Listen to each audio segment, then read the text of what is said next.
हम इस समय इलाहाबाद शहर का मिजाज जानने के लिए उसके पुराने इलाके में आए हैं। और अगर हम बात पुराने इलाके की करते हैं तो हम उस जीरो रोड से हमें शुरुआत करनी चाहिए, जहां पर कि इलाहाबाद का जो माइलेज है वो ज़ीरो हो जाता है, इसलिए इसका नाम ज़ीरो पड़ा, जीरो रोड पड़ा। और अगर हम ठीक चौराहा सामने दिखाएं तो वो जो है वो जीरो रोड का चौराहा है, जो कि आपको वहाँ दिखाई पड़ेगा। ये जीरो रोड का चौराहा है, उधर जीरो रोड बस अड्डा है। और आगे जाएंगे तो लोकनाथ का वो पुराना इलाका, वो पुरानी गलियां हैं, नीम का पेड़ है जिसका स्वतंत्रता आंदोलन से उसका जुड़ाव रहा है।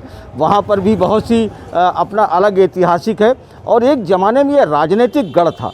यहाँ पर जो है वो कभी सोशलिस्ट पार्टी का बड़ा दबदबा था। छुन्नन गुरु यहाँ से थे, जिनके लिए कहा जाता था कि छुन्नन गुरु की क्या पहचान, हाथ में डंडा मुंह में पान। तो वो छुन्नन गुरु की एक बड़ी पहचान हुआ करती थी।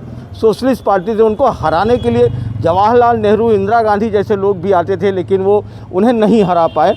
हालांकि मंदिर आंदोलन के बाद ये शहर दक्षिणी का जो गढ़ है वो बीजेपी का गढ़ हो गया। केशीनाथ त्रिपाठी यहाँ से चुनाव लड़े। बीच में एक दो बार लोग और दूसरे लोग आए यहाँ पर, लेकिन उसके बाद भी जो है वो बीजेपी है। अभी वर्तमान में 2000 नंदगोपाल नंदी जो है वो 2017 में चुनाव लड़े थे, वो जीते थे। इस बार भी नंदगोपाल नंदी यहाँ से उम्मीदवार हैं, प्रत्याशी हैं। लेकिन इस इलाके का राजनीति की बात हम करेंगे, लेकिन हम इसमें और भी बहुत सी इसका इतिहास है, बहुत रोचक तथ्य है इलाहाबाद को, उसे जानना ज़रूरी होता है। इस चुनाव के बहाने जान सकते हैं। ये एक मंदिर है जो है वो, इस मंदिर का भी अपना एक अलग इतिहास है। हमारे साथ जो यहाँ पर मंदिर का दर्शन पूजन यहाँ पर आप देखें कर रहे हैं, वो अभय अवस्थी हैं। अभय अवस्थी इस इलाके के अब छुन्नन गुरु हैं। राजनीति कांग्रेस की करते हैं, लेकिन बना इलाहाबाद की जो है वो इनसाइक्लोपीडिया है। तो हम उनसे बातचीत करेंगे कुछ चर्चे के बारे में, इलाहाबाद के पॉलिटिकल जानकारी के बारे में हम उनसे जानेंगे क्या है। तो अभय अवस्थी हमारे साथ हैं। सबसे पहले तो आपका ये जानेंगे कि ये मंदिर कौन है देवी का आप है और इसका क्या इतिहास है? अरे बड़ा पुराना मंदिर है। हाँ। बड़ा अच्छा आपने मौके से आ गए। ये इलाहाबाद जीरो रोड चौराहे का चकेश्वरी देवी का मंदिर है। और कितना सुंदर इतिहास है इसका कि पट्टी प्रतापगढ़ से अमिताभ बच्चन के पूर्वज, माना हरवंश राय बच्चन जी के भी पूर्वज, जब पट्टी प्रतापगढ़ से इलाहाबाद आए और यहाँ आकर कुछ सरकारी जो है नौकरी के जो है उसमें वो लोग जो है संलग्न हुए।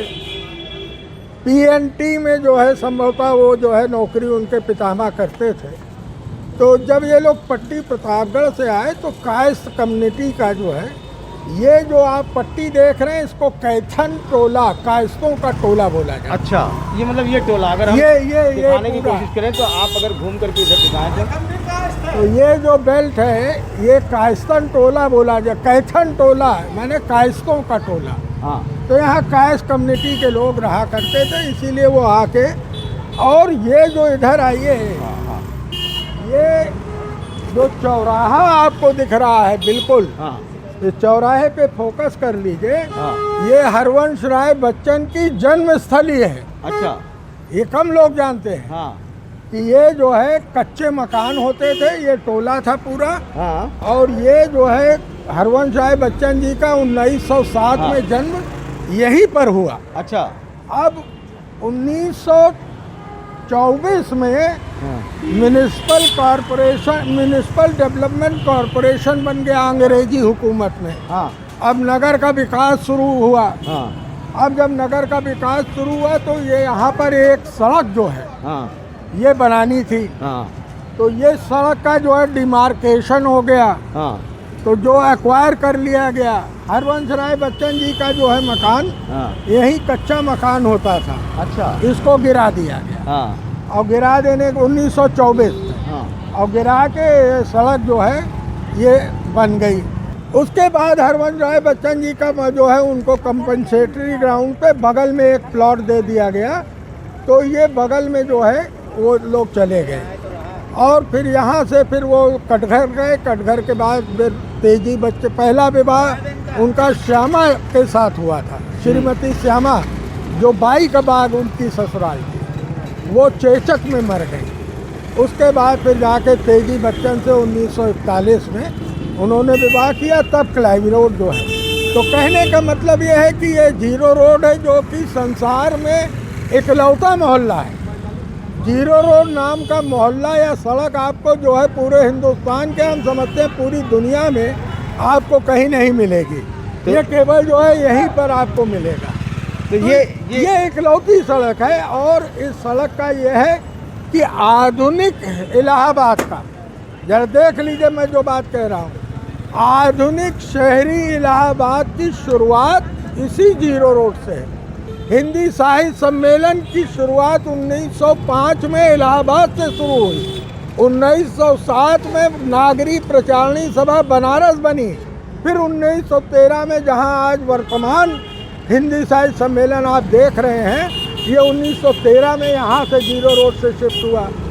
यूनाइटेड प्रोविंस का पहला बस अड्डा, जब रोड ट्रांसपोर्ट शुरू हुआ तो यूनाइटेड प्रोविंस का पहला बस अड्डा जो है ये जीरो रोड बस स्टैंड शुरू हुआ। एक तरीके से कह लीजिए कि आधुनिकता की शुरुआत, शहरीकरण की आधुनिकता की शुरुआत यहीं से शुरू हुई। तो ये एक जीरो रोड का बड़ा इतिहास है। लेकिन हम अभय अवस्थी से कुछ इलाहाबाद के बारे में भी जानेंगे। जो चूँकि चुनाव का वक्त है तो चुनाव में इलाहाबाद की क्या भूमिका है वो समझने की कोशिश करेंगे। तो हम आपके साथ आगे बढ़ते हुए बातचीत करते हुए चलेंगे और उनसे समझेंगे कि एक ये जानना चाह रहे थे कि इलाहाबाद का जो चुनाव है, जब यहाँ पर कि आज़ादी की लड़ाई से लेकर दशकों तक यहाँ चीज़ें रही हैं, तो यहाँ पर धर्म का प्रयोग सबसे पहले कहाँ देखते हो, कब देखते हैं आप? देखिए, राजनीति के जितने भी मानक हैं, ट्रेंड हैं या जितने भी सलीके हैं, हाँ, वो इलाहाबाद की ही राजनीति से शुरू होता है। हाँ, है ना। राजनीति में चुनाव कैसे लड़ा जाए, उसका मैनेजमेंट कैसे किया जाए, उसका जो है उपयोग कैसे किया जाए, राजनीतिक संसाधनों को कैसे उपयोग में लाया जाए, जनता के बीच में कैसे जाया जाए, जनता पे आरोप क्या लगाया जाए, जनता पे अटैक क्या किया जाए, ये सब इलाहाबाद ने ही सिखाया है। देखिए, 1952 में पहला लोकसभा का चुनाव हुआ। हाँ, पंडित जवाहरलाल नेहरू इलाहाबाद की फूलपुर गंगा पार की जो सीट है, हाँ, और तब वो कौशाम्बी तक जो है फूलपुर में आता था। हाँ, नेहरू जी जब पहला चुनाव लड़े, हाँ, तो वो भारत साधु समाज पार्टी के प्रत्याशी करपात्री जी महाराज, जो कि एक बड़े कथावाचक थे, राम कथा के जो है वो बड़े हस्ताक्षर थे राम कथा कहने के, तो करपात्री जी महाराज पहला 1952 में चुनाव लड़े। और ये जो आज जो है जाति और धर्म का जो है खोद के निकालना कि फलनवा की जाति क्या है, फलनवा का धर्म क्या है, ये 1952 में इलाहाबाद से ही ये रोक शुरू हुआ। करपात्री जी वगैरह, उनके साथ साधुओं की टोली चलती थी, कहती थी कि ये जो है पंडित नहीं है, एक नाम जवाहर है, एक नाम नेहरू है, ये तुरुक है, ये कश्मीर का मुसलमान है, ये फर्जी ब्राह्मण है। तो जब ये आरोप लगा तो पुराने लोग बताते हैं कि नेहरू जी को जो है अचकन के ऊपर जनेऊ पहनकर जो है, और जनेऊ ऐसे निकाल कर दिखाते भाई कि मैं जो है मुसलमान नहीं हूँ, मैं ब्राह्मण हूँ, मैं पंडित हूँ। और उसी के बाद उन्होंने अपने नाम के साथ जो है पंडित नेहरू लिखने का प्रचलन भी यही हुआ। अब आइए आप देखिए कि उसके बाद नेहरू जी बहुत विचलित हुए कि ये साधु लोग पॉलिटिकल अटैक कम करते हैं, स्टैटिस्टिक्स पर जो है अटैक कम करते हैं, अर्थव्यवस्था की नीतियों पर कम अटैक करते हैं, फॉरेन ट्रेड और फॉरेन पॉलिसीज पे अटैक कम करते हैं। केवल हिंदू मुसलमान की तुरुक है, मियाँ है, एक बाप जो है फलाने रहे, वो आज भी चल रहा है। सोशल मीडिया के दौर में भी फिरोज गांधी और राहुल गांधी को मुसलमान और प्रियंका गांधी को जो है बनाया जाता है। लेकिन ये कोई नया नहीं है, ये नेहरू परिवार जो है 52 से झेल रहा है। और आज जो है आधुनिक तौर पर जीप का इस्तेमाल चुनाव में चलने के लिए, रोड शो और जीप का इस्तेमाल भी पंडित नेहरू ने ही पहली बार करके इस देश को जो है सिखाया जो है। और इस तरीके से जो है फिर नेहरू जी ने 52 के चुनाव के बाद उन्होंने श्यामा प्रसाद मुखर्जी, जो तब तक कांग्रेस में थे, उनको जो है प्रमोट किया, प्रोपोगेट किया कि भाई एक इंस्टीट्यूशनल अपोजिशन होना चाहिए, एक पॉलिटिकल सिस्टम देश के अंदर होना चाहिए। ये साधु समाज और पार्टी जो है ये अनर्गल प्रलाप करती है और जो कि व्यवहारिक नहीं है और इनसे लड़ने में मज़ा नहीं आता। एक सिस्टमेटिक पॉलिटिकल पार्टी बननी चाहिए देश के अंदर। तब फिर जो है जनसंघ की स्थापना याद कीजिए 1952 में नेहरू जो है श्यामा प्रसाद मुखर्जी ने जो है किया। अब आइए जो है वो जनसंघ उस वक्त डेवलप नहीं हुई क्योंकि ये भारत साधु समाज और आपका जो ये कहते हैं हिंदू महासभा, ये एक दूसरे की जो है मतलब पूरक थे। जैसे आज आरएसएस और बीजेपी एक दूसरे के पूरक हैं, वैसे ही इन लोगों का भी अपना वो था। तब जाकर जो है आप समझिए कि फिर नेहरू जी ने जो डॉक्टर लोहिया जो जर्मनी से अर्थशास्त्र में जो है डॉक्टरेट करके आए थे और नेहरू जी के पीए के रूप में आनंद भवन में उनका ऑफिस होता था। नेहरू जी ने जो है डॉक्टर लोहिया से कहा कि यार डॉक्टर लोहिया जो है मज़ा नहीं आ रहा है, जो सिस्टम होना चाहिए, जो अंतर्राष्ट्रीय स्तर का एक पॉलिटिकल जो है एटमॉस्फेयर इलाहाबाद में या इंडिया में होना चाहिए, वो अभी हो नहीं रहा है। ये तुम ऐसा करो कि देखिए अब यहाँ पर बारीक बात को समझिए कि सोशलिस्ट दोनों थे। नेहरू भी सोशलिस्ट थे और जो है डॉक्टर लोहिया को भी जो है सोशलिस्ट थे। थोड़ा सा बारीक फर्क था कि जो है कम्युनिस्ट भी सोशलिस्ट होता है, लेकिन इसमें एक बारीक फर्क केवल इतना सा हो जाता है कि नेहरू का जो सोशलिज्म था वो मिक्स अर्थव्यवस्था, मिश्रित अर्थव्यवस्था की तरह कि प्राइवेट सेक्टर भी हो और पब्लिक सेक्टर भी हो, तब यह देश तरक्की करेगा। नेहरू विजनरी थे, ये लोग ऑर्थोडॉक्स जो है सोशलिस्ट थे। तो डॉक्टर लोहिया को कहा कि तुम हमारे खिलाफ स्टैटिस्टिकल जो है हमारी नीतियों पर निंदा किया करो और चलो तुम 57 वाला चुनाव नेहरू ने खुद 25,000 रुपये कहा जाता है डॉक्टर लोहिया को दिया, उनको एक गाड़ी दिया, जीप दिया कि तुम मेरे खिलाफ नॉमिनेशन करो, फूलपुर में चुनाव लड़ने चलो। इस तरीके से नेहरू ने खुद ही अपना विपक्ष स्वयं डेवलप किया। तो कहने का मतलब ये है कि पक्ष की राजनीति कैसे हो, उसका चुनाव कैसे लड़ा जाए और विपक्ष का स्वरूप कैसा हो, ये भी नेहरू। तो ये क्रिएटिव जो है ये इलाहाबाद का योगदान है। देखिए एक तरफ तो नेहरू जी का वृत्तांत हो गया, वो फूलपुर गंगा पार लड़ते थे, और लाल बहादुर शास्त्री जी जो हैं वो इलाहाबाद पार्लियामेंट्री क्षेत्र लड़ते थे जिसमें ये एरिया शहर दक्षिणी और जमुना पार का एरिया आता था। और क्या सुंदर माहौल होता था। लाल बहादुर शास्त्री जी के खिलाफ ये जो आप देख रहे हैं पाठक लिखा हुआ, ये राधेश्याम पाठक जी का मकान था जो लाल बहादुर शास्त्री के खिलाफ सोशलिस्ट पार्टी के कैंडिडेट होते थे। और कितना एकापन प्रेम था कि वहाँ पर ये चुनाव और लड़ाई तो होती ही थी। ये आप देखें, ये हटकेश्वर मंदिर है और ये जो चबूतरा आप देख रहे हैं, ये चबूतरे पर जो है लाल बहादुर शास्त्री, आपके राधेश्याम पाठक, विशंबरनाथ पांडे, फिरोज गांधी, ये सब आके और तमाम समाजवादी पार्टी के भी, कांग्रेस पार्टी के भी लोग आकर, शालिग्राम जायसवाल, ऐसे पुराने सेनानी जो है यहाँ आकर बैठा करते थे।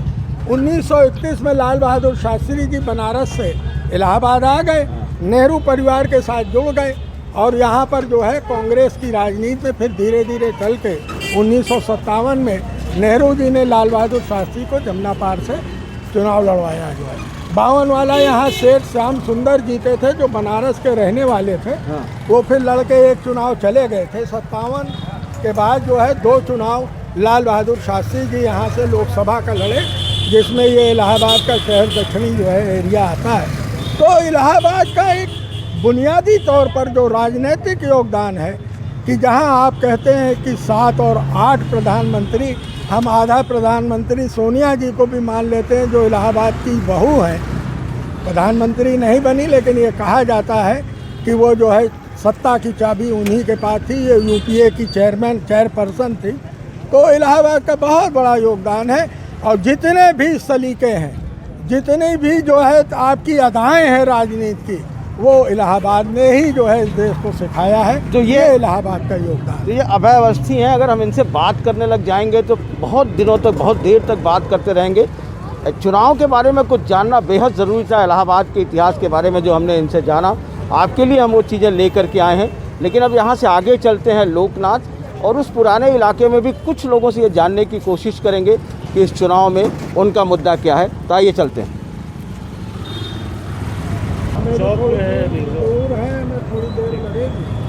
जीरो रोड के बाद अब हम लोकनाथ जो है वहाँ आ गए हैं। और लोकनाथ में अगर हम आपको दिखाएं तो हम उस जगह पर हैं। इसका भी बहुत ऐतिहासिक महत्व है।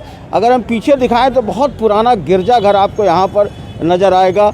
अगर इस साइड दिखाएं तो आपको एक जामा मस्जिद नज़र आएगी अगर उधर देखें तो। और इधर जो है वो एक टूटी इमारत दिखाई पड़ रही होगी जो पहले यहाँ की नगर पालिका हुआ करती थी। लेकिन इतिहास जो है अगर इस लोकनाथ का अगर देखें तो यहाँ पर ये नीम का जो पेड़ है इसका बहुत ऐतिहासिक महत्व है। नीम के पेड़ का आज भी जो है इस नीम के पेड़ को लेकर के राजनीति में बहुत वो होता है। उसकी बड़ी वजह ये है इस नीम के पेड़ को लेकर के कि यहाँ पर जो लगभग लाइन से 7 नीम के पेड़ हुआ करते थे जो शहीद स्मारक के नाम से जाना जाता है। और इसके शिलापट पर भी अगर आप गौर करेंगे तो इसमें लिखा हुआ है कि सन 1857 के शहीदों का ये स्मारक है। इस स्थान पर 7 नीम के पेड़ हुआ करते थे और इन 7 नीम के पेड़ों पर जो है वो तकरीबन 800 लोगों को फांसी की सज़ा अंग्रेज़ों द्वारा दी गई थी। और ये जो नीम के पेड़ पर ये जो लिखा गया, तो हम जो आपको मोहल्ले छुन्नन गुरु की बात कर रहे थे तो कल्याण चंद मोहल्ले के द्वारा स्थापित है और प्रजा सोशलिस्ट पार्टी थी। तो सन 1957 की जो में ये लगाया गया था, यानी जब 100 साल हुआ होगा उसके बाद ये शहीद स्मारक के समय पर ये जीर्णोद्धार हुआ था। तो ये एक लोकनाथ का इतिहास है। तो हम यहाँ चलेंगे लोकनाथ में आगे और यहाँ जो लोग हैं उनसे जानने की कोशिश करेंगे, उनके मन जानने की कोशिश करेंगे कि इस चुनाव में उनके किस तरीके के मन है। यहाँ पर बहुत बड़ा जो है वो मसालों का और इन सब का विषाद का बाज़ार भी बहुत बड़ा है। क्या नाम है आपका? मनु जी, ये जानना चाह रहे थे कि ये चुनाव है, इस बार चुनाव में आप लोगों के लिए मुद्दे क्या होंगे? विकास का मुद्दा होगा, शांति का, विकास और शांति, लॉ एंड ऑर्डर का आप लोगों के लिए मुद्दा है। और भी बहुत से लोग हैं, हम उनसे भी समझेंगे। थोड़ा सा आगे और चलते हैं, जानने की कोशिश करते हैं कि उनके अपने क्या मुद्दे हैं। आपका क्या नाम है? भैया मेरा नाम दीपक है। दीपक भैया, ये बताइए कि इस बार चुनाव में क्या मुद्दे हैं आप लोगों के लिए? महंगाई, बेरोजगारी जैसे मुद्दे हैं या नहीं है? वही रहते हैं, सड़क, पानी, कपड़ा, मकान, सड़क, पानी, यही सब हो गया। यही मुद्दा मेन रहता है। ये मुद्दा मेन है, मतलब महंगाई, बेरोजगारी जैसी भी चीज़ें मुद्दे में हैं या नहीं है? महंगाई तो हर बराबर रहती है, हमेशा रहती है महंगाई, हमेशा रहती है। तो मतलब वो ज़्यादा मुद्दा नहीं आपके लिए। स्थानीय सड़क और भाई रोटी, कपड़ा, मकान और क्या होनी चाहिए और क्या। जी, क्या आपका क्या नाम है? आपकी चैनल से NDTV से? NDTV से।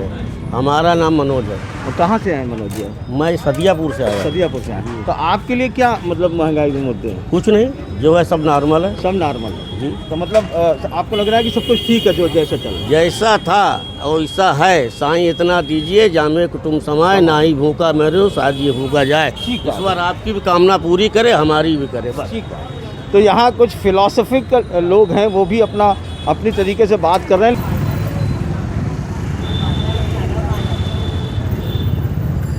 अब हम आ गए हैं लोकनाथ की गली के पास, नुक्कड़ में कुछ लोग यहाँ आते हैं, सामान वगैरह, और भी बहुत से लोग आते हैं। तो मैं यहाँ पर ये चना वगैरह बेच रहे हैं दुकानदार स्थानीय। क्या नाम है आपका? मैं जितेंद्र केसरवानी। जितेंद्र, ये बताओ कि तुम्हारे लिए इस बार चुनाव में क्या मुद्दा है? महंगाई, बेरोजगारी जैसे मुद्दे हैं कि नहीं है? जी जी बिल्कुल है। मेरा मुद्दा ये है कि विकास के साथ साथ और भी चीज़ें अच्छी हों, शिक्षा के मामले में अच्छा हो।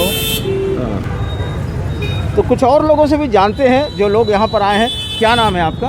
प्रेरणा पाठक। प्रेरणा, ये जानना चाह रहे हैं कि आपका वोटिंग में आ गया कि नहीं आ गया? जी आ गया। तो आप लोग युवा हैं, यंग हैं, तो पहली बार वोट डालेंगे या इसके पहले भी डालेंगे? पहली बार। तो आपके लिए क्या मुद्दे हैं? आप लोगों के लिए क्या मुद्दे होने चाहिए? सर, पहला मुद्दा तो एम्प्लॉयमेंट है, जो कि कोरोना वायरस की वजह से हमारी तरफ इतना ध्यान नहीं दिया गया और बेरोजगारी बहुत हद तक बढ़ गई है। तो पहला मुद्दा हम स्टूडेंट्स के लिए तो सबसे पहले यही है कि रोज़गार प्राप्त हो सभी को। अच्छा जी। तो मतलब ये मुद्दा आप लोगों के लिए रहेगा? हाँ, बेरोजगारी काफ़ी बड़ा मुद्दा है।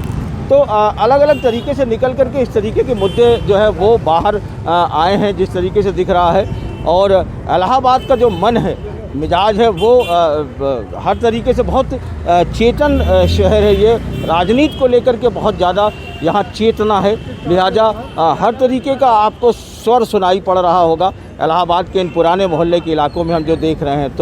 तो आने वाले समय में इसका क्या रिजल्ट होगा ये आने वाला वक्त बताएगा। लेकिन जो कुछ भी होगा वो बहुत ही समझ के साथ, सूझबूझ के साथ होगा और ये पूरी लोकतंत्र की यही खूबसूरती नज़र आती है। इलाहाबाद के लोकनाथ इलाके से नितिन गुप्ता के साथ अजय सिंह, NDTV इंडिया।